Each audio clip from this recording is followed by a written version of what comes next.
How do you spot when someone's search is, say, quietly going off course, even when it looks like they're checking all the right boxes?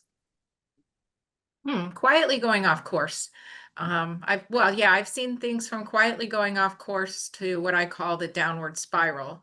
And the downward spiral usually is where, they may not be doing everything wrong, but they're doing some things wrong in their search and not getting the results they want. And so what senior level professionals tend to do is they say, well, I really need it for people who really do need to get a job. They say, okay, well, maybe if I try for something a little lower, or maybe I don't need to be the C level, maybe VP, even though they were C level last time.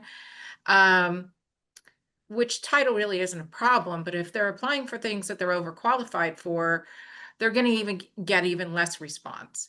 And then that tends to affect, their identity. And wait a second, I have the most experience I've ever had in my whole entire life. And now I'm getting the least response I've ever gotten in my whole entire life. And then that affects their psyche.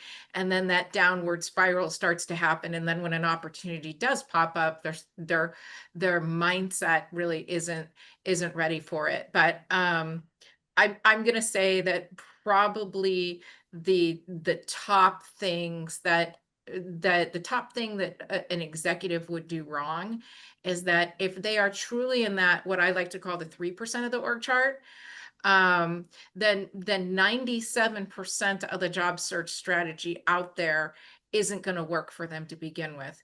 And the most thing that I find wrong is I'll find somebody that's at that true executive level where their title is not part of it, but they're at the strategic level, and they're using the same strategy on their job search that someone at the transactional level would use, and that doesn't work.